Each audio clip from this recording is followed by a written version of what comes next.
One of my favorite things that I get to do in the course of my work is travel around and talk on college campuses. I get to talk to college students of all stripes, conservatives, liberals, everywhere in between. And this is thanks to the Young America's Foundation that sponsors my events on campus.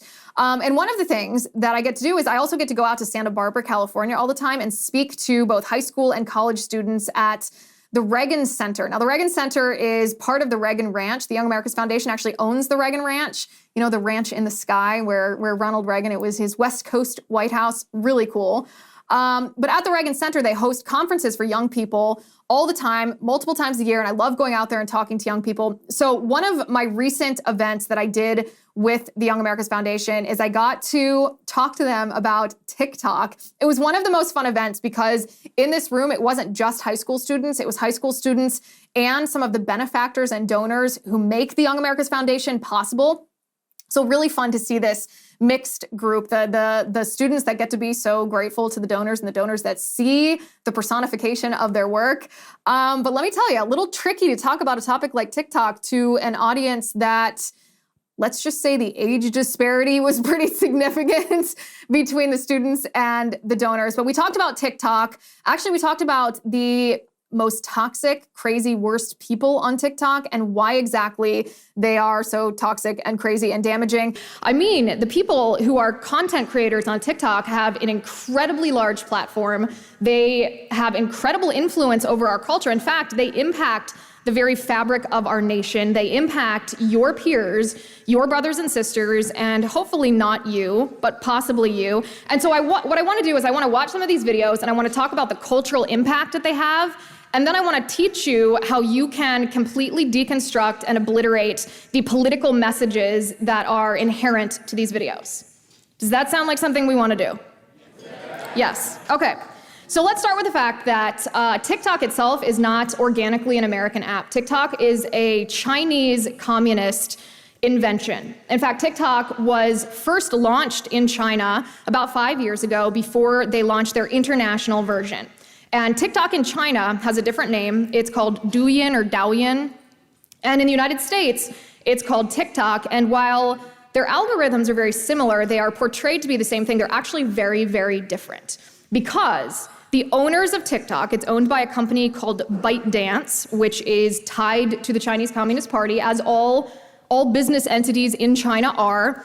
ByteDance not only shares your data and my data with the Chinese Communist Party, they have nefarious intentions with what they do with our data. And I'm not talking about like, oh, they have my email address or, oh, they know what my age is. I know that you and I, as young people in this country, have pretty much surrendered that aspect of our privacy. We're not super worried, for better or for worse, if someone collects our email address because that's what we've grown up with. But what TikTok does is very, very different. And that's what I want to talk to you about today, because I think once you look at these videos that are very engaging, sometimes interesting, sometimes they're just horrifying, but you know, that morbid curiosity in us all pushes us to keep watching them. You will view these very differently once you know the intention behind it and how the mechanism works. There's a phrase that was coined. I'm actually not sure who coined this, so if you know, you can shout it out. But there's a phrase that was coined describing what TikTok does to our brains, and this phrase is digital fentanyl, because it is both highly addictive and incredibly destructive. And once you're hooked, it's extremely hard to go back. It's extremely hard to detox the way that your brain works away from this. Because TikTok was intended to be an information op, it's actually close to an act of war. Because what TikTok is doing is they are trying to fundamentally, the people behind TikTok's an inanimate object, but the people behind TikTok are trying to fundamentally change the way that your brain works. They want you to be your own person, then pick up your smartphone, look at your TikTok, your For You page, and when you set it down, they want to have changed the makeup of your brain, which is a pretty intimidating thing to think about. It's a pretty sobering thing to think about, considering that 100 million people in our country have downloaded the TikTok app, and on average, users of TikTok spend 1.5 hours, 90 minutes every single day on this app. So I did a little math for you right backstage before I came on. That's 500 hours a year that we're spending on TikTok collectively as a society. Do you know how many hours you spend in school every year? 1,000. So you are spending half as much time on TikTok, our society is, spending half as much time on TikTok every year as you're spending learning in school. Hi guys, it's Liz Wheeler. Don't forget to watch my show, The Liz Wheeler Show, every night at 7 p.m. on the First TV.